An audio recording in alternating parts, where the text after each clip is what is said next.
Hey, welcome to today's episode of Black Belt Startup with Ferris. Thank you for tuning in. What's new in the world of entrepreneurship?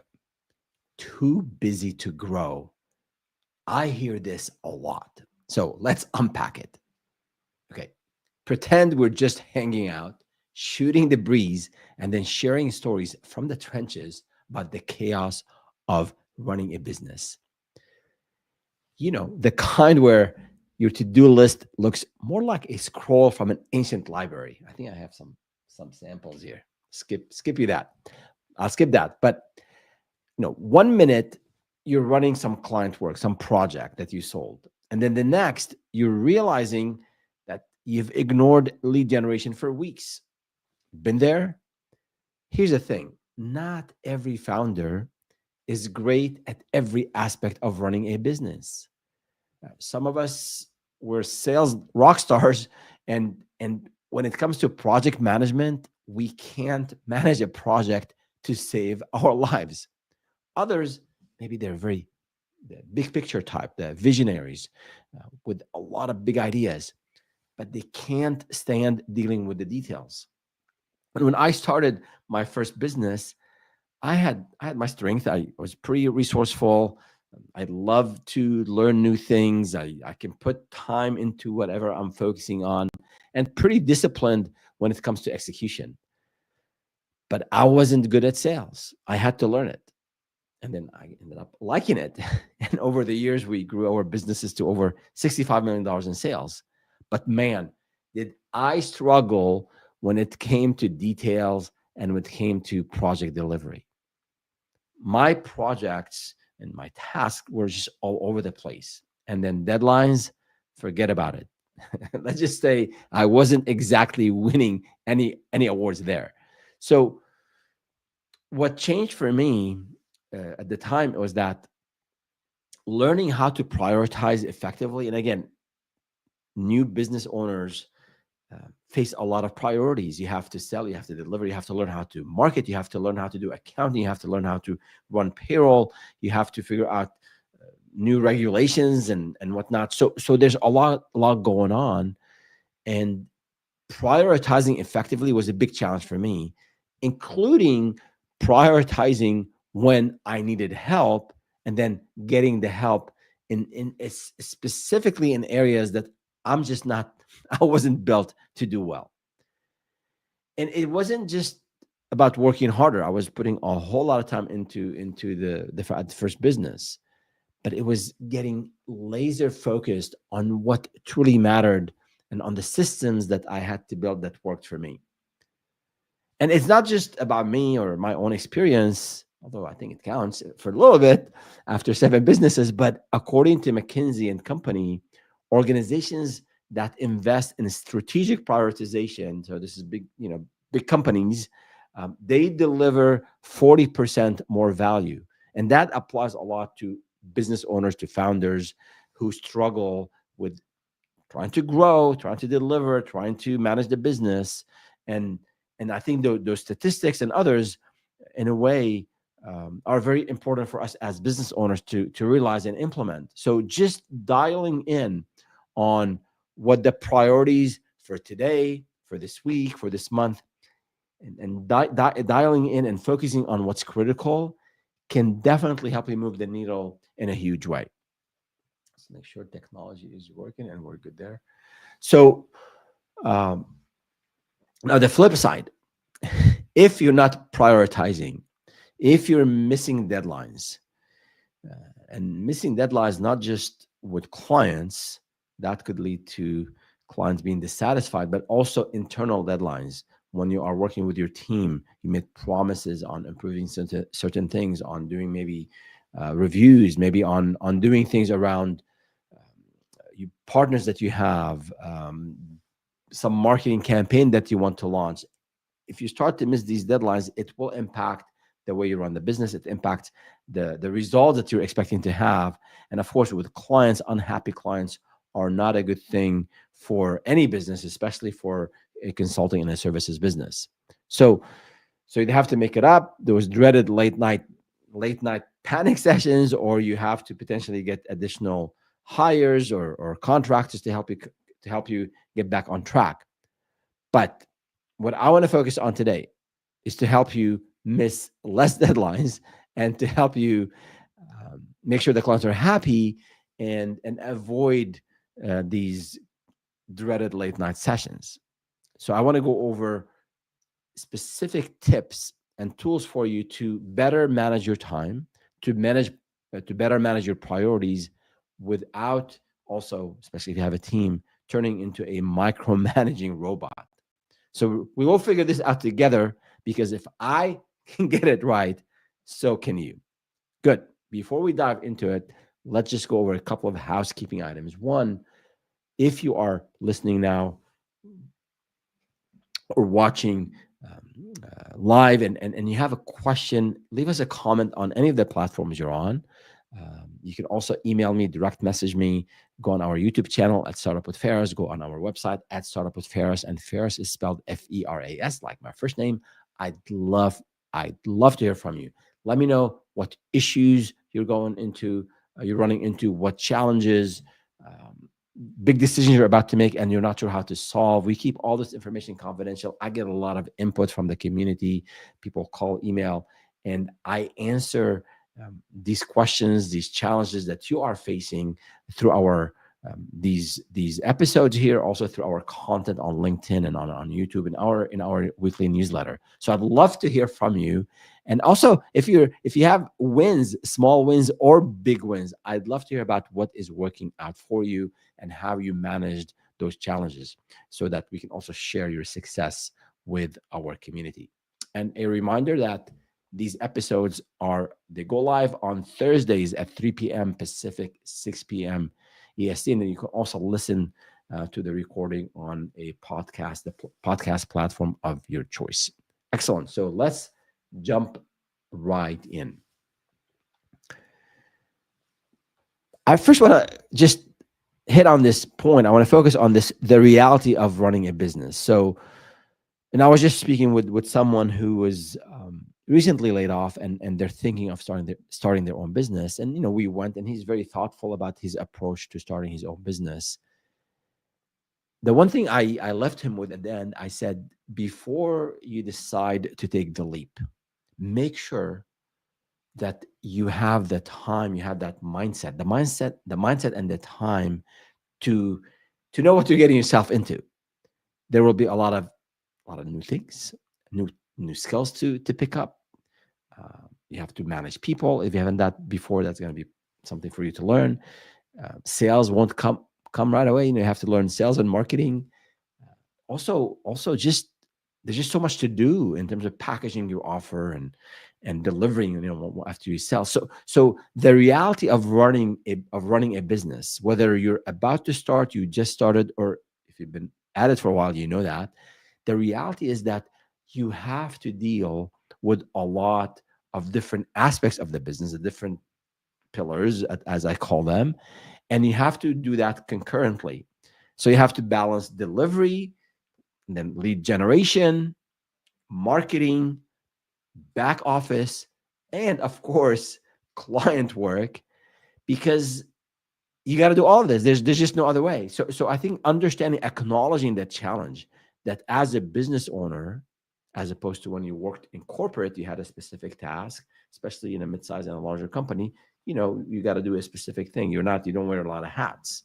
So I think acknowledging this challenge, that I have to do all these things, and over time, as you hire people to do things for you, now you have to manage these people. That's just the nature of the beast. That's just the reality of running a business. But if you don't balance, and if you don't have and we'll talk about how to do that, but I want to emphasize this, if you don't understand how to properly prioritize these different aspects of the business, and you start to make overcommitments in one area and neglect other areas, you are going to create chaos, and you are going to either burn out, or certain aspects of the business, including the bottom line, could suffer significantly. And when we started out, I remember in the very first business, I had to sell, and I had zero background in sales, but there's nothing else to do. So we figured out a way, my partner and I, and we knocked on doors, and we got, and I've told the story many times, and we got our first sale. So we were 100% dedicated to selling, and that's because that's the only thing we had to do. We had nothing else to do.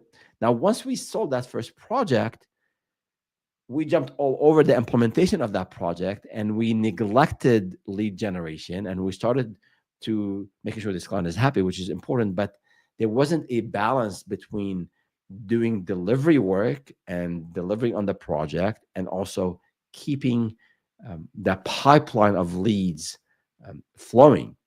And that is the definition. You hear a lot about feast and famine. You get a lot of projects, you get busy in delivering these projects, you forget about sales, then it gets very dry. So part of this prioritization um, discussion we're having today is for you to make sure that you're not neglecting any aspect of the business. And by using these, by following the steps we are talking about today and these systems, it will help you keep your sanity, make money, keep clients happy, and run a business effectively. All right. So let's talk about the first uh, tool for you, and it's about structuring your project timeline. I think we have some slides here for those of you who are watching. So structuring your project timeline for success. Basically, think of a timeline as, if you haven't done project management before, you have to break down what you sold, that service that you're selling, the consulting you're selling. Think of it as a recipe. There's certain ingredients, certain things you have to do. You got to gather information from the client. You have to do a discovery call. You have to actually do your implementation. You have to run it by the client. You have to do maybe quality assurance cycle, depending again on the service you're offering. You have to deliver the report or the audit or the security system that you're installing or the accounting system that you're implementing, whatever the case might be. So it's like a recipe. There are different components, and there are different ingredients, and you have to follow a certain order at times, but you have to get all the ingredients in for you to have something that's going to be delicious, and you want to eat, and others around you will enjoy as well. Without it, you're either skipping steps or you're rushing at the end, trying to make things up. So break down. What I want you to focus on, this is not a course on project management, but it's take a look at the deliverable, what you have, and break it down into phases, and under each phase have a certain number of tasks. And then have key milestones and key deliverables. So that is, the minute you have a client sign up with you, you have a follow-up onboarding call, and we have an entire session on onboarding. But part of that onboarding is you've laid out the different phases of the project, and then the subtask under each phase, and then the key milestones. And again, if the service that you're offering spans, I don't know, 2 or 3 months, it's going to be a more elaborate timeline. If the service you're offering is just, it all can be done in a week, then obviously it's going to be the timeline is going to be more compact. But sitting down and breaking the deliverable into phases and tasks, and having this in a system, whatever system you use, Asana or Notion or Basecamp or Trello, any of these systems. ClickUp is the other one that I came across recently.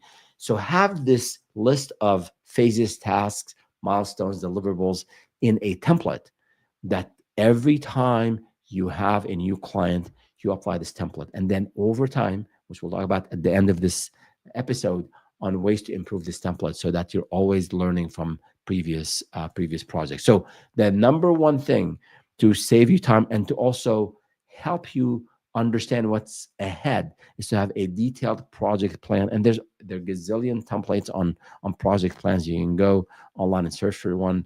And if we have one, we'll link it, we'll add to the description. But the idea is to have to have everything laid out by phases, by task, by deliverables, and whether this is actually a client-facing project, like you delivering the service, or it could be an internal project like running a marketing campaign, like a back to school campaign.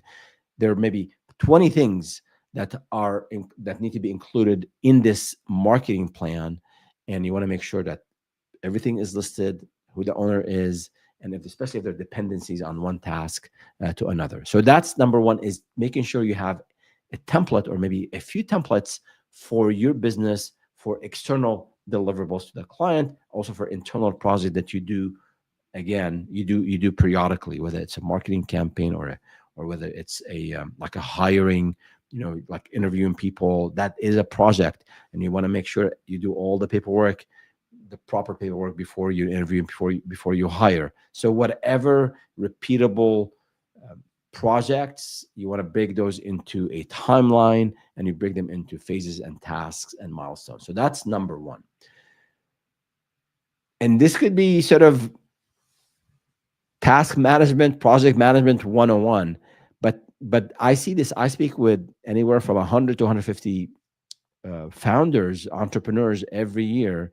And a lot of the founders I speak with, they're not following systems, they're not putting in checklists and templates. And if you are serious about scaling your business, if you want to be a solopreneur is one thing.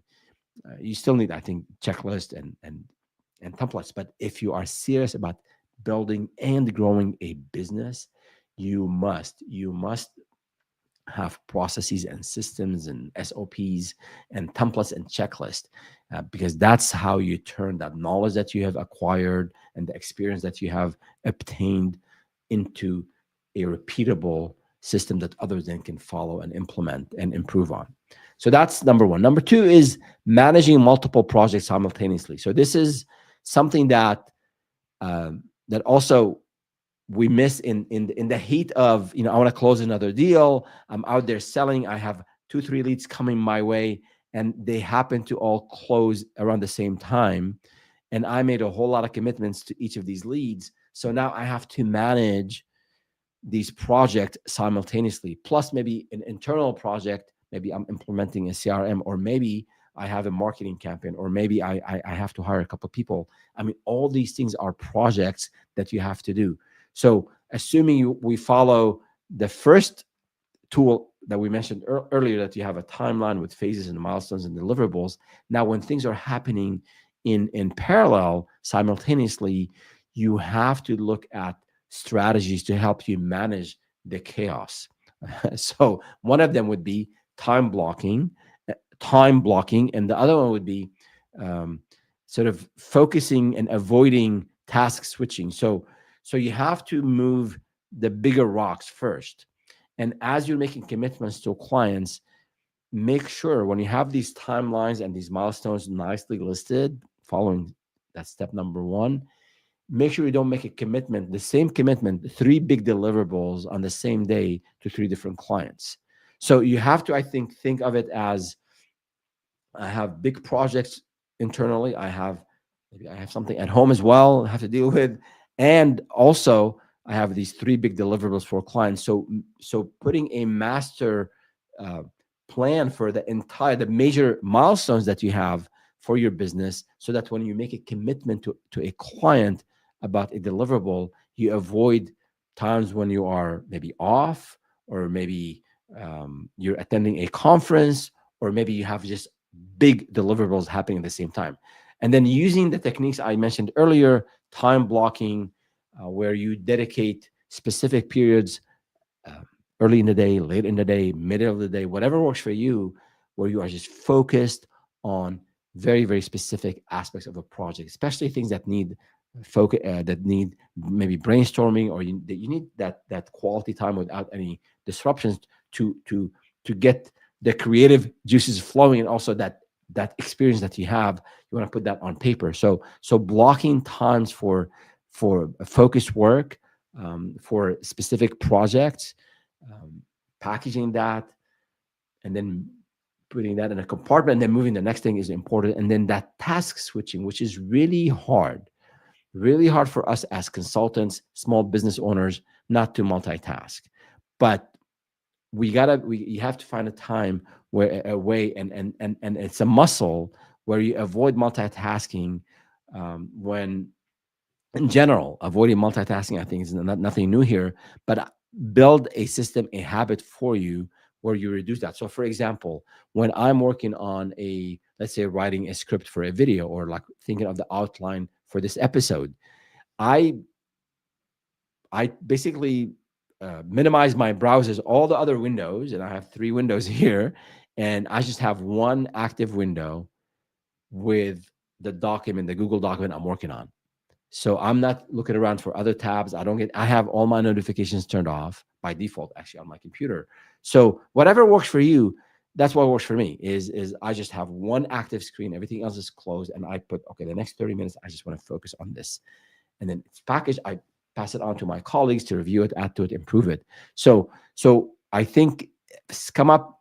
You don't have to follow my system, whatever works for you. But the idea is block time for tasks, the big rocks of a project, and then avoiding multitasking, and finding some excuse me, finding tips and tricks that work for you in terms of how you use computers and devices to stay focused on the task at hand.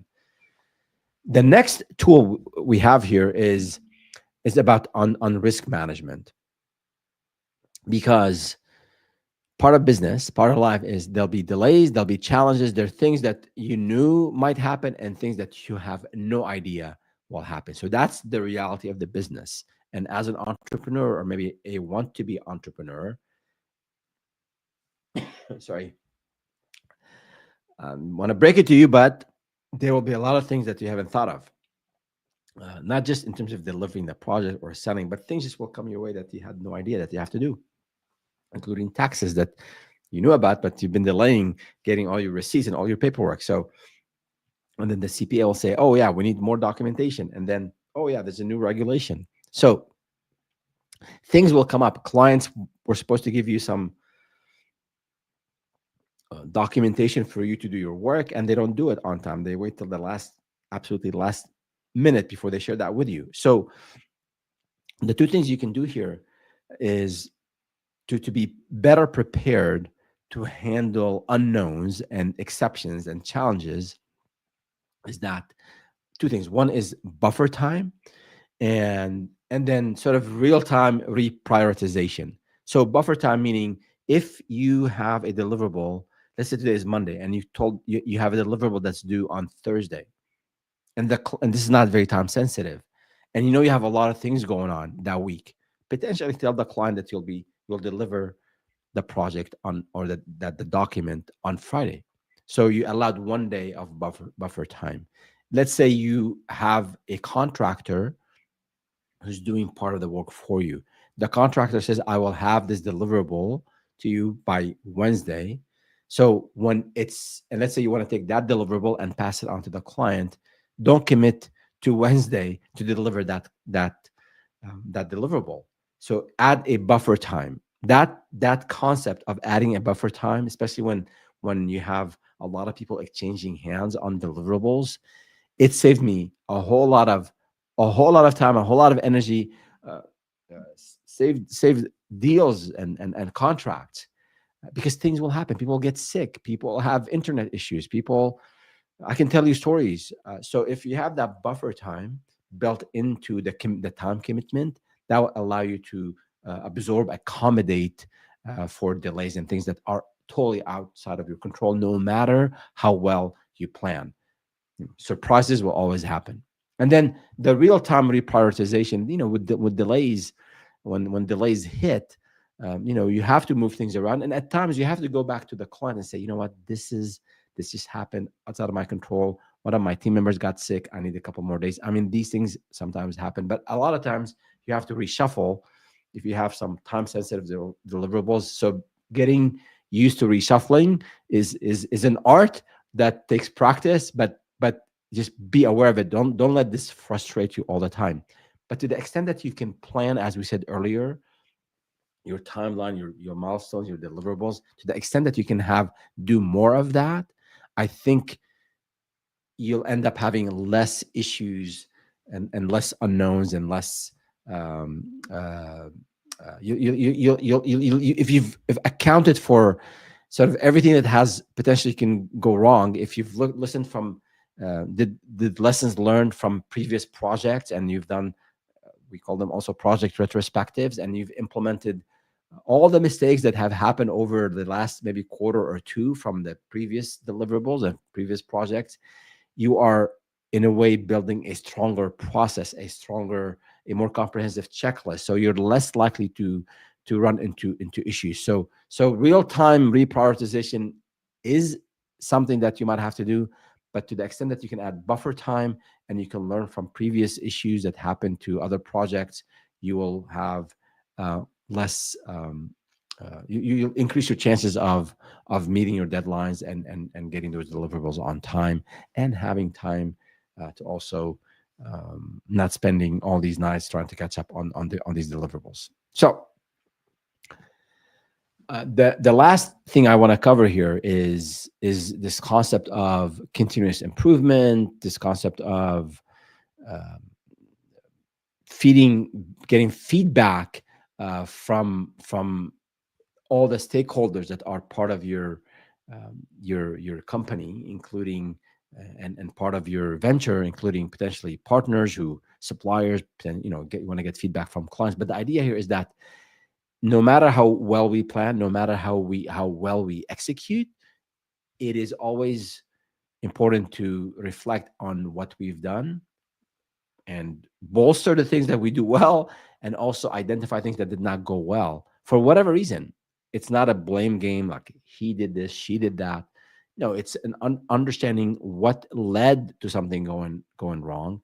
Potentially, like I said, we are depending on a supplier, and the supplier was late, so adding a buffer time will help us.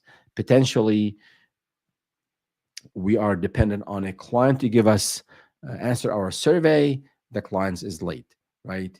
So in the future, if this is always kind of coming back and biting us every time, in our contract we can add a small disclaimer, polite one, say our deliverable and our time, the clock starts ticking after we get the document from you, Mr. Client, right? So this way you're not on the hook. If the client gives you a document one day before you're supposed to deliver the audit, if you're selling audit services, it's on them because they were 2 weeks late. So adding, looking at what happened before, getting that feedback from your account managers once you have a team, getting feedback from your salespeople, getting feedback from clients, everyone who touches the project. You want to get their feedback, and then you are the business owner. You're the decision maker.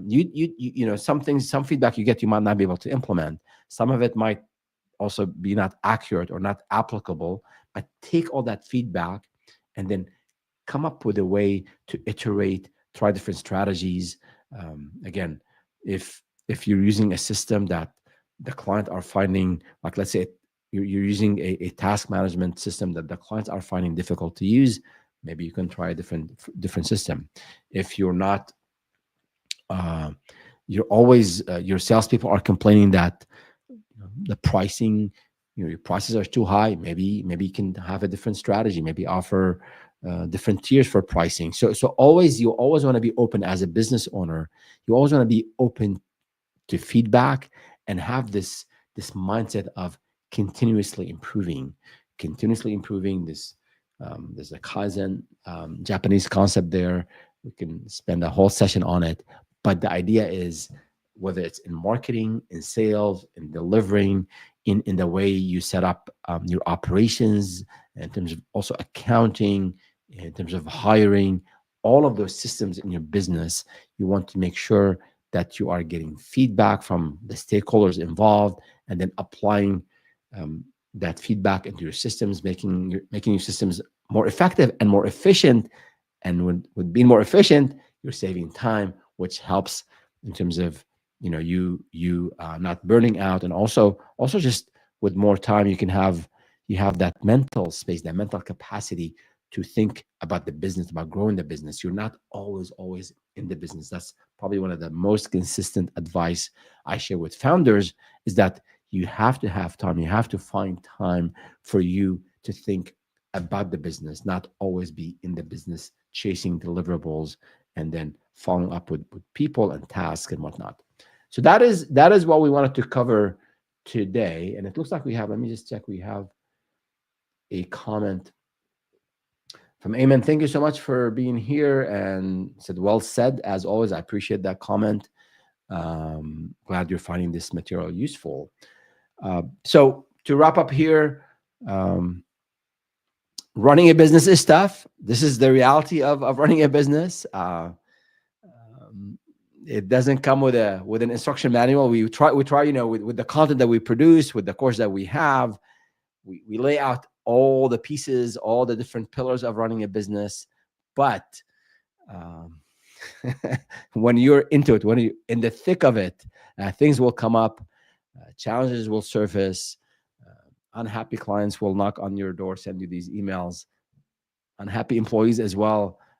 Sometimes, you just have to take it all in and then prioritize, move these big rocks, and then over time learn from what happened, implement it, add to your processes, improve your processes, make them more efficient, more effective, and you will end up doing much better. So if you have any questions related to time management, you have any tips, you've thought of something that had worked well for you in terms of managing time, managing priorities, maybe a template that you have created, I would love to see it and love to hear from you. And before we wrap up, I do want to just highlight that we have, if you're liking this content on whichever platform you're on, whether you're on YouTube or on LinkedIn or Instagram or Facebook or Twitter, on X, hit the like button and then subscribe if you're not already a subscriber. And if you're listening to this on a podcast platform, let us know, leave us a 5-star review or give us your feedback. Give us, if there's a specific topic that you'd like us to cover, or you have any specific feedback on what we're delivering, I'd love to hear from you. And last but not least, also want to highlight our training and coaching program at blackbeltstartup.com.